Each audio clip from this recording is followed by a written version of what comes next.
ng mga nagbabagang balita. Higit sa 400 pulis ide-deploy sa week-long celebration ng Kaugma Festival 2025. Traffic rerouting ipapatupad sa peak hours ng event.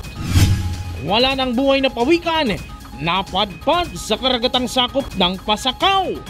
At official candidates ng Miss Kaugma 2025 nagpasiklaban sa Festival Costume Competition.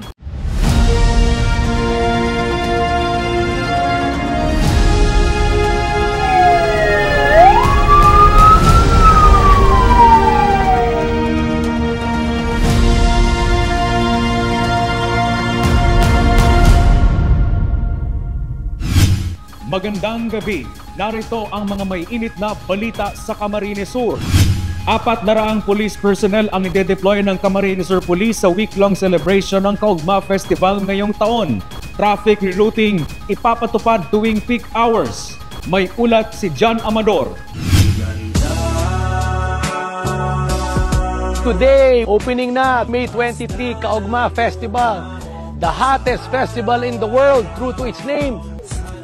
I'd like to invite everybody, opening of the Kaugma Festival 2025. Ngayong araw na nga ang opisyal na pagbubukas ng pinakaaabangang Kaugma Festival na tinagurian ring the hottest festival in the world. Sa opening night ng Kaugma Festival ngayong taon, matutunghayan ang performances ni DJ Monterde, Junella at international singer Arnel Pineda. Kaugnay nito, siniguro din ng PNP ang kaligtasan sa pagdarausan nito sa Capitol Complex, Pili, Camarines Sur. Kanina pa silang umaga nakahanda for deployment, ready for deployment. And instead of 3 o'clock nga in the afternoon, supposed to be ang talagang final deployment ng lahat ng tropa ginawa ng ating Provincial Director Police Colonel Virgilio Olale Jr., 1 o'clock in the afternoon. Talagang dispatch na. Opo, na-dispatch na yung lahat ng mga tropa natin para sa Kaugma Festival opening ngayong araw na to. Dagdag pa ni Captain Altesa, sapat ang nasa 400 pulis na nakakalat para sa seguridad, pagsasaayos ng daloy ng trapiko at serbisyong maibibigay ng kanilang hanay ngayong Kaugma Festival. 400 plus more or less na personnel. Bakit plus, hindi exact number? Kasi actually may prepare ang ating provincial command na more or less 400 na personnel.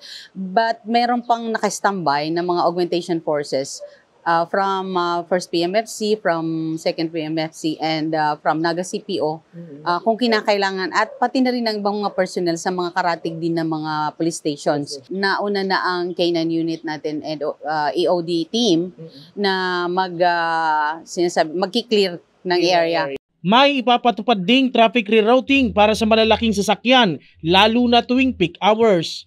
First plan is just the usual route. Hindi ang route natin hindi siya babaguhin.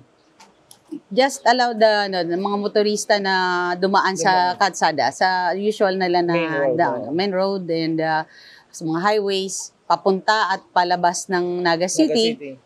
Okay lang po. So ang kailangan lang yung mga kapulisan natin nasa kalsada kapag merong tinatawag na traffic build up, magkakaroon ng tinatawag na yung Plan B, stop and go. Plan C, yung ating rerouting. So yung rerouting naman po natin is yung dito usual natin yung sa Pili. Philippine National Police, Municipal Police Station. Yan. Yung road na yan, San Antonio. Okay. Hindi siya lalabas ng Minalabak. Dito siya lalabas lang sa may malapit sa may dito sa may papasok naman yung Paminalabak Road. San Antonio, and then dito sa may subdivision. Opo. Dito lang tayo. So malapit dito sa may NFA. Paalala naman ni Captain Altesa sa makikisaya sa opening ng Kaugma Festival. Be aware sa kanilang personal safety and security. So, kailangan po, kung po pwede, na huwag silang magdala ng magdala ng maraming pera at magpakita ng mga pera na minsan ay hinahawakan pa nila, binibilang pa nila, lalo na kung may bibili at nakalabas minsan ang mga wallets, nakikita, minsan mainit sa mata yan ng mga oportunistang may mga criminal intent, So, Pangalawa, yung mga alahas sa Bagong Pilipinas, ang gusto ng pulis, lalo na sa probinsya ng Camarines Sur. Ligtas po tayong lahat. Ipinagbabawal din ang pagdadala ng matutulis na bagay, lighter, bote at anumang liquid gaya ng alcohol sa loob ng Kaugma Capitol Ground. Jan Amador, CSN. Kalaboso ang isang lalaki sa Ocampo, Camarines Sur matapos kumanong mag-amok at magpaputok pa ng baril. Gun ban umiiral pa ayon sa COMELEC. May ulat si Regine Bue. Kalaboso ang isang lalaki sa Ocampo, Camarines Sur matapos sumanong mag-amok at nagpaputok pa ng baril. Ayon sa ulat ng Ocampo Municipal Police, isang residente sa lugar ang nagpaabot ng sumbong tungkol sa isang lalaki na nagwawala at nagpaputok ng baril sa Barangay Pinit. Bago mangyari ang insidente, nakita raw si alias Francis, residente ng nasabing lugar na nakikipagtalo sa ka-live-in partner nito. Sa gitna ng pagtatalo ng dalawa, ay umawat ang isang concerned citizen na mas ikinagalit ng suspect. Biglang bumunot ang suspect ng baril at ipinutok ito sa hindi malamang direksyon na nagbigay ng pangamba para sa mga residente. Base sa investigasyon, napag-alaman ng otoridad na nasa impluwensya ito ng alak. Agad naman na inaresto ang suspect at na-recover dito ang isang 9mm pistol at mga bala sa naturang baril. Nakaharap ngayon ang suspect sa kasong alarm siniskandal sa ilalim ng Revised Penal Code Republic Act 9591 o Comprehensive Firearms and Ammunition Regulation Act at paglabag sa COMELEC gun ban. Ayon naman sa COMELEC,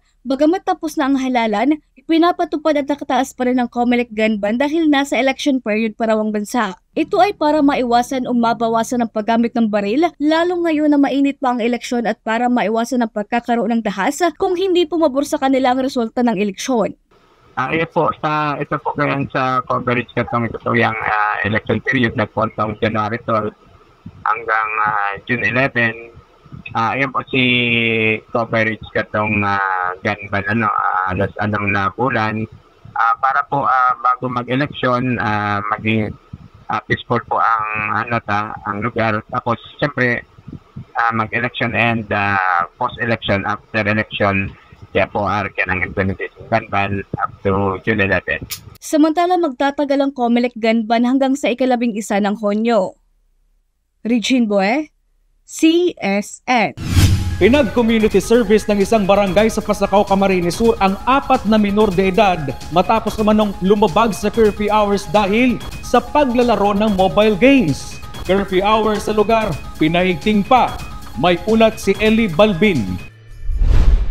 Community service ang inabot ng 4 na minor de edad na ito matapos umanong lumabag sa curfew ordinance sa Barangay Santa Rosa, Pasakaw, Camarines Sur. Kwento ni Punong Barangay Taloy Flores Taiko pasado alas 10 ng gabi nitong Lunes nang magsimula silang mag-ikot sa kanilang barangay nang maaktuhan nila ang 4 na kabataan na nakatambay sa labas at naglalaro ng online games. Tinawan meaning first offense ang mga nagkadarakopi sa curfew hour. Gusto ming ipahiling sa mga constituents may sa barangay na ang Barangay Santa Rosa del Sur nakatutok mo niyan sa maiwasan ng harabunan or iriwal or ano pa man na mangyayari sa barangay. Minsan kaya kakaigwa kita nagaralaw na hali ng ibang banwaan, ibang barangay. Nagaralaw idi sa mo nag-stay ning halawig na oras na matanga. Pinatawag ni Punong Barangay Taiko ang mga magulang na nahuli sa curfew at pinaliwanag sa kanila kung ano ang pananagutan nila kung sakaling lumabag ulit sa curfew hour ang kanilang anak. Pagkaaga, pinaimbitiran ko sinda, tinawag ko sinda ng invitation, nag-araten ban gabos, may pinalitan iniyo ang first offense kaniyo, malinig sinda sa intirong sakop kan barangay may. As in, iniyo ang second offense, magkakaigwa sinda ng penalty na kantidad 1,000. Sin kabalik iraray ulit sa paglinig, sa mga mangrove, sa gilid ng baybayon na kasi sa street na niyo, sa poblasyon, mas dakol pa ang may perform din ng paglinig kung sinda malada o potro. Ikinatuwa naman ng mga residente na mahigpit na pinatutupad ang curfew hours. Sakit sa ulo at perwisyo din umano ang ilan sa mga naglalaro ng online games sa labas ng bahay. Minsan mariribukon, madaralagan bigla. Nakakariba raw mas nagtutururo. Maski sa muya dyan, biglang makururahaw. Turog-turog ka, di nakakapurisaw baga. Okay yan, kasi sa mga minors, para maiwasan ito baga magpara, after kang itong hours na pinapatupad ninda, mag-stay na sa mga harong. Tapos maiwasan tong may mga related crimes na nakukumit ka mga mga minors. Mas magayon man niya para sa peace and order kang barangay. Mabuti na rin po yun kasi gabi-gabi na rin maingay dito. Kung walang curfew, wala. Halos sa mga bata, hindi na natutulog, ganun. Isa si alias James sa mga nahuling lumabag sa curfew. Aniya, naki-wifi lang siya nung nahuli siya ng mga barangay tanod. Nag-wifi lang po. Tapos, yun na po, tigda-off na po kami. Tig-list na pangarami. So, nakikiulay po ako na ang gamos na mga minor de edad, digdi sa barangay, na sana digdi sa barangay Santa Rosa del Sur, asin bako lang igdi. Sana ang ibang punong barangay makipag-coordinate na ipadagos yan. Kumbaga naigibuan naman po ng municipal ordinance sa Banwaanin Pasakaw, mas magayon siguro na kapag nagdurulag ang mga kakian, paglalamag mi sa barangay San Cirilo, Asin del Norte, na katayid ng barangay, Karanan, magaygo kami ng joint force po para dyan na maiwasan na yan, na maingatan naman na ang iriwal sa karapunan na ma-perform taman ang satuyan na trabaho dito sa barangay. Eli Balbin, CSN. Nakatakdang i-turnover sa Bureau of Fisheries and Aquatic Resources o BIFAR ang pawikan na natagpuang wala ng buhay sa Pasakaw, Camarines Sur. Nagbabalik si Eli Balbin. Wala ng buhay at palutang-lutang ang pawikan na ito nang matagpuan ng isang mangingisda na si Grenji Guanizo sa karagatan sakop ng Barangay Santa Rosa del Sur, Pasakaw, Camarines Sur bandang alas 9 ng umaga, Mayo 23. Tinatayang nasa 30 kilo habang higit isang talampakan ang pawikan na nasa state of decomposition na. Paglabas namin sa bahay, nakita namin parang may naanod na yung pawikan, lumulutang dun sa gitna. Sabi ko sa mga bata, kunin kasi tingnan kung buhay pa. Paglapit nila, mabaho na raw eh. Ayon kay Dennis Herona, dating chairperson ng Municipal Fishery and Aquatic Resources Office ng Pasakaw, posibleng species na green sea turtle ang natagpo ang pawikan. Maaari umanong may nakain ang naturang pawikan na naging sanhi ng pagkamatay nito. Baka may mga nakain na nakasama sa kanya o kaya marami kasing faktor na pwedeng mangyari dyan. Maselan umano ang species na ito dahil kadalasan 1% lang ang nabubuhay sa mga ito kaya dapat pag-ingatan. Napakasilan sa isang dang itlog, 1% lang ang nabubuhay dyan. Tapos bago yan maging mature, sa loob ng 30 years po na yan, bago maging mature. Kaya bago siya mangitlog din, o kaya bago makapagparami. So yun yung kahirapan ng yung conservation ng pawikan. Paalala ni punong barangay Taiko na kung sakaling makahuli ng pawikan ay pakawalan. Advice ko lang po sa mga costales ng mga barangay na sana kung makakuha tayo ng pawikan, kung if ever na buhay pa man, bitawan at wag alagaan kung saan-saan dyan para maayos yung mga pawikan natin para dumami pa sa karagatan. Samantala, nakatakda ng i-turnover sa BIFAR ang pawikan para mapag-aralan. Eli Balbin, CSN. Nasa 4,000 job opportunities locally at abroad ang anok sa isinagawang job fair sa Buhi, Camarines Sur. Peso at isang recruitment agency may paalala sa mga naghahanap ng trabaho abroad. Narito ang ulat ni Darlene Lastrulio. Maagang nagtungo sa Buhi Pastoral Center si Nico Brazal, dala ang resume, ilang dokumento at confidence, sinamantala nito ang local and overseas job fair. Sulit at worth it naman umano ang maaga niyang paggising at paghanda sa job fair dahil isa siya sa mga hired on the spot sa aktibidad. Po, na-hired na rin po kami. Tatawagan na lang tsaka kinuha po yung mga information po namin. For job offer at tsaka para po makapagsimula na kaagad. Isa lang si Nico sa mga job seeker na hindi pinalagpas ng job fair na inorganisa ng Provincial Government of Camarines Sur o PESO, katuwang ang LGU Buhi, Department of Labor and Employment at Department of Migrant Workers na layuning makapagbigay ng mas maraming trabaho para sa mga Buhi noon. May kabuuang 3,941 local job vacancies at 100 overseas job openings ang alok ng iba't ibang kumpanya sa nasabing job fair. Ayon kay Rodresio Toralio, Department Head at Peso Manager ng Provincial Government ng Kamsur, malaking tulong ito para sa mga residente ng Buhi na nais magtrabaho ngunit hirap bumiyahe sa Maynila o ibang lugar. Siyempre, dakulao na bagay para sa mga taga-Buhi. Ining sa itong ginigibong aktibidad ngunyan, ang job fair, dakulang tabang, at ang nga rin, kumbaga, mas maparanita ang mga serbisyo kang gobyerno, bako ng, kumbaga, dahil na sinakaipuan magpa-Manila or kung magsain pa man na lugar para lang mag-apply. Kumbaga, ining pagrani ka mga serbisyo ta, sa siring ka ining aktibidad, mas dakulang tabang, asin siyempre, makakatipid sinda sa pamasahe, sa oras ninda, asin sa effort. Nagpaalala rin siya sa mga aplikanteng nais magtrabaho sa ibang bansa na tiyaking lehitimo ang recruitment agency na kanilang pinapasukan upang makaiwas sa panloloko o pang-aabuso. We guide them para aram ninda, lalong-lalo na si mga ma-abroad, ano ba itong mga risk na pwedeng mangyari. So dapat handa ba sila? Kasi syempre, matao kita ng mga ahensya o partner man na agencies na dapat maasigurar ta na sinda man safe. Ano po, safe ang work environment ninda. Nagbigay din ng babala si Mark Ronil Bahilio, Branch Manager ng Placewell Bicol Branch, hinggil sa mga illegal recruiter at human trafficking. Aniya, mahalagang alamin muna ang background ng agency bago tanggapin ng anumang alok na trabaho abroad. Apply always do sa accredited na agency, yung mga ini-invite po ni Peso, iyaon po sa BMW para ma-assure nilang safe po ang madudumanan po nila agency. So ito po yung ma-advise ko po sa inyo.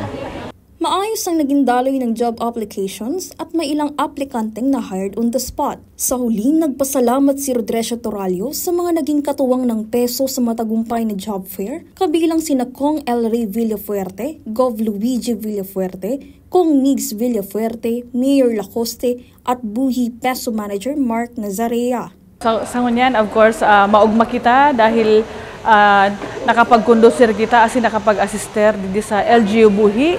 Siyempre, sa pagkikipagtabangan kang Provincial Government of Camarines Sur, Governor Luigi Villafuerte, Kong El Rey, Kong Migs, and of course, si Mayor Lacoste, ang satong namumutan man na Peso Manager kang Buhi, si Mark Nazarea, and of course, ang Kamsur Peso, maugma asin matrayong po ining satong ginigibong job fair, di sa Banwaan in Buhi. Inaanyayahan din ni Toralio ang mga job seeker na pumunta lang sa kanilang social media page o sa kanilang opisina.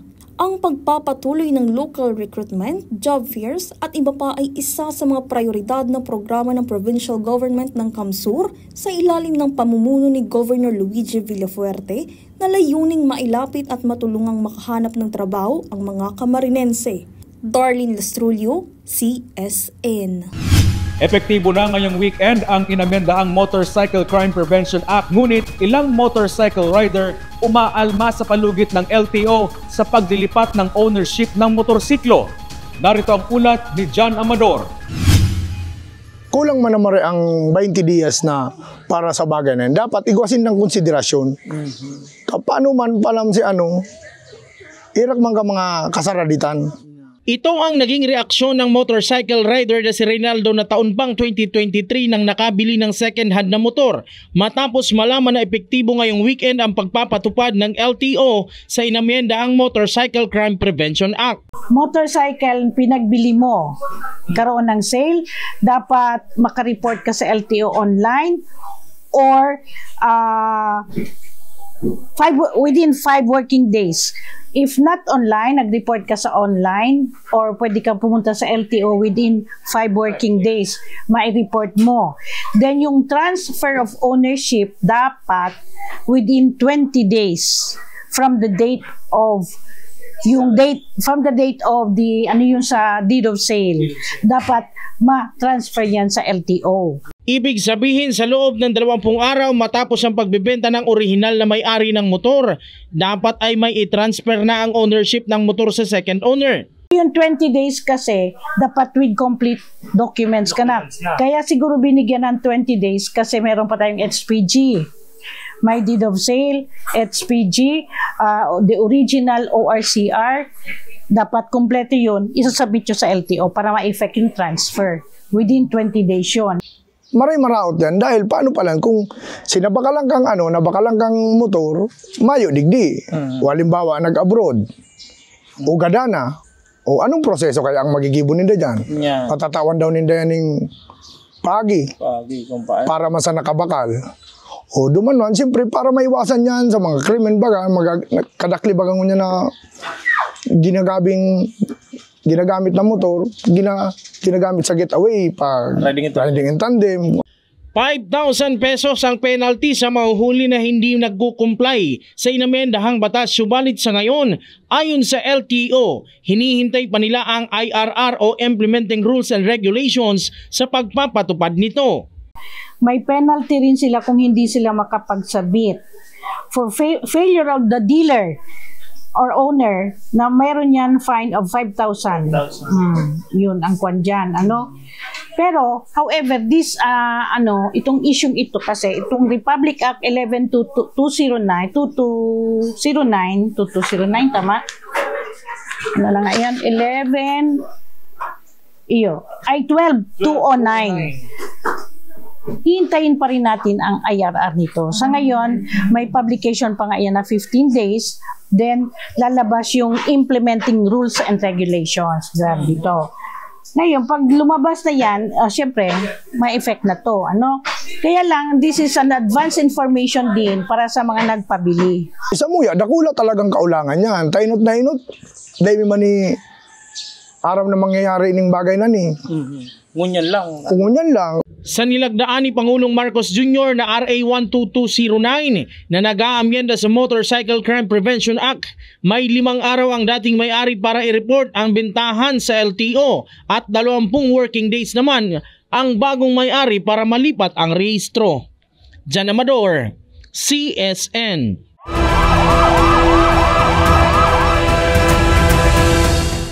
Anim na matataas na kalibre ng baril at 2 pampasabog ang na-recover ng Philippine Army matapos ang nangyaring enkwentro laban sa iniinalang miyembro ng rebeldeng grupo sa barangay na Mantao, Daraga, Albay umaga ng May 23. Ayon sa 9th Infantry Division ng Philippine Army, 2 M14, M16, isang M6530 caliber 45 pistol at 2 improvised explosive device o IED ang naiwan umano ng NPA rebels sa lugar. Tumagal ng halos 10 minuto ang engkwentro sa pagitan ng 31st Infantry Brigade laban sa mga rebelde.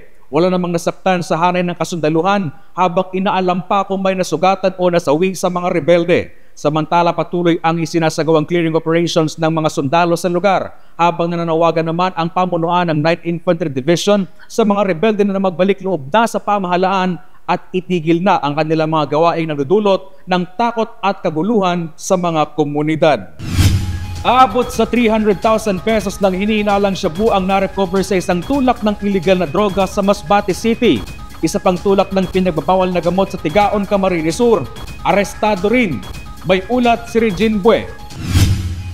Himas rehas ngayon ang isang lalaki matapos magpositibo sa isinagawang search warrant operation sa Barangay Espinosa, Masbate City, alas 9 ng umaga nitong nakaraang araw. Kinilala ang suspect na si Alias Ray, 46 anyos, residente ng nasabing barangay. Kinilala rin ang suspect bilang high-value individual. Ayon kay Police Lieutenant Colonel Emerson Icalner, ang hepe ng Masbate City Police, ilang buwan rin nilang tiniktikan at minonitor ang suspect kung saan ay hindi na nga ito nakapalagpan ng makorner ng otoridad. Nakuha sa operasyon ng tinatayang 50 gramo ng hinihinalang shabu na may standard drug price na 340,000 pesos. Nakuha rin sa operasyon ang iba pang drug paraphernalia kagaya ng aluminum foil strips na may bakas pa ng illegal na droga. Medyo halo-halo ini na dinivelop natin magkakapira na verification, validation, mga reports sa informants, and pati na ang katuyang komunidad nagkatapang na. Kaya medyo nga ni aram na kung ano ang ginigibukan dahil nga ni sa may mga boarding house, may mga estudyante, so medyo na uurtsin data maski pang gina yaon giraray bago sa atin sila og luwas kan mga tao dyan sa iyan na kasi solo na ini bagan ano na ni nagasulo na lang ini siya dyan sa konya sa iniistaran niya. Ayon kay Police Lieutenant Colonel Icalner, daanan o gateway ang Masbate mula sa iba't ibang lugar sa bansa, kaya posibleng sa NCR o Visayas galing ang mga drogang kumakalat sa probinsya. Naging matagumpay naman ang operasyon sa pagtutulungan ng Masbate Police at ng Philippine Drug Enforcement Agency Masbate. Inot-inot, pasalamat ko sa mga nagtataon ng informasyon tungkol sa operasyon kanyang illegal na droga, lalo na digdi sa Masbate City. Kasi may naman na cooperative man ang komunidad. Ang tao ako naman talaga ang droga. Kaya po lang talagang sipagan ng polis. Although nagiging risky din sa trabaho namin, pero yan ang sinumpaan ng polis. Kaya po na magtrabaho. Double effort para mawara na yan na droga sa Masbate City. Samantala sa Camarines Sur, arestado rin ang isang tricycle driver matapos magpositibo na nagbebenta ng illegal na droga sa Purok 5, Barangay Gingaroy, Tigaon, Camarines Sur, alas 9:49 ng gabi nitong Mayo 22. Nakuha sa posisyon nito ang 3 heat cell transparent plastic sachet na naglalaman ng aabot sa 1 gramo ng hinihinalang shabu na may standard drug price na 6,698 pesos. Sa kasalukuyan, nasa kusturya ng mga otoridad ang mga sospek at naharap sa kasong paglabag sa Republic Act 9165 o ang paglabag sa Comprehensive Dangerous Drugs Act of 2002. Richin Boy, CSN. Excited na umanong matry ng dalawa sa performing artist ng Kaugma Festival 2025 ang wakeboard at ATV ride sa Kamsur. Julian at August Wa excited nang mag-perform sa harap ng Kamsur crowd. Narito ang ulat. Dalawang rising stars sa music industry ang napahanga sa ganda ng Camarines Sur habang inihahanda ang kanilang sarili para sa Kaugma Festival. Sina August Wa at Julian, parehong performing artists sa Kaugma Festival ngayong taon, ay hindi maitago ang excitement sa kanilang unang experience sa sports and adventure capital of the Philippines. Unang beses mang makarating sa Kamsur, agad na nahulog ang loob ni August Wa na nakilala sa mga kantang Golden, Elated at iba pa. Nakarating na umano siya sa ibang probinsya sa Bicol pero aminado siyang first time niya sa Kamsur. Ang linis actually. Everything's kind of like very clean. It's a lovely place. I really want to explore more just to see what's up. Like, so far I love it. Sa kanilang launch sa CWC Wake Park, naengganyo siyang subukan ng ATV trail. Ikinatuwa rin niya ang pagkaing Bicolano, lalo na ang sabaw na parang tinola, laing at syempre ang Bicol Express. Samantala, hindi rin nagpahuli si Julian, singer-songwriter mula Cebu na first time din sa Kamsur. Ayon sa kanya, kahit ilang oras pa lamang siya sa lugar, ramdam na ramdam niya ang warmth ng mga tao at ang ganda ng kapaligiran. Yes, it's my first time in Kamsur. I've never been here before, so I'm really excited to go around. And I want to try wakeboarding. We were having lunch earlier and we saw somebody going around in wakeboarding, so I do want to try that.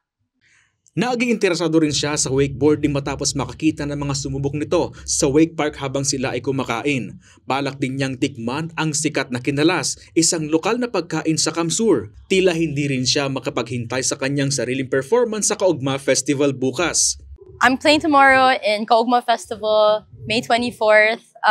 I'd love for you to come and have fun and just enjoy the festival. I'll see you guys there. So tomorrow I'll be playing at the Kaugma Festival. It's my first time and I can't wait to meet all of you there.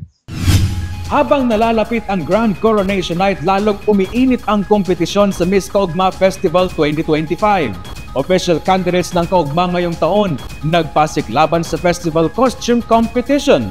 May ulat si Darlene Lastrulio. Daan-daang manonood ang dumagsa sa Robinsons Mall nitong May 22 upang masaksihan ng isa sa mga pinaka-inaabangang bahagi ng Kaugma Festival, ang Miss Kaugma 2025 Festival Costume Competition. 20 official candidates of this year's Kaugma Festival ay nagniningning sa entablado suot ang kanilang mga kahanga-hangang festival costumes na tunay na obra ng mga kilalang Oragon designers. Bawat disenyo ay sumasalamin sa makulay na pamana at husay ng lokal na sining, isang patunay ng kagandahan, tradisyon at pagkamalikhain ng Bicolano. Masusi namang sinuri ng mga urado ang bawat kandidata para pumili ng top 5 finalists dahil dito ramdam ang excitement sa buong venue. Matapos ang ilang minutong paghahanda, matagumpay na nakapasok sa entablado sina Crisia Antoral, candidate number 11, Stephanie Mechi, candidate number 20, Alexandra Orino, candidate number 3, Tiara Marie San Pablo, candidate number 9, at Marie Franz Rico, candidate number 8, para ipamalas ang kanilang natatanging festival costumes sa ginanap na pre-pageant event ng Miss Kaugma Festival. Ang 5 kandidata ay napili upang maglaban-laban para sa titulong Best in Festival Costume na igagawad sa nalalapit na Coronation Night sa darating na May 24. Ia-anunsyo ang winning candidates sa festival costumes sa Coronation Night ngayong May 24. Darlene Lastrulio, CSN. At yan ang mga mainit na balita ngayong araw sa Camarines Sur. Kami ang Kamsur News. Ako po si Chris Novelo. Diyos mabalos sa pagtitiwala.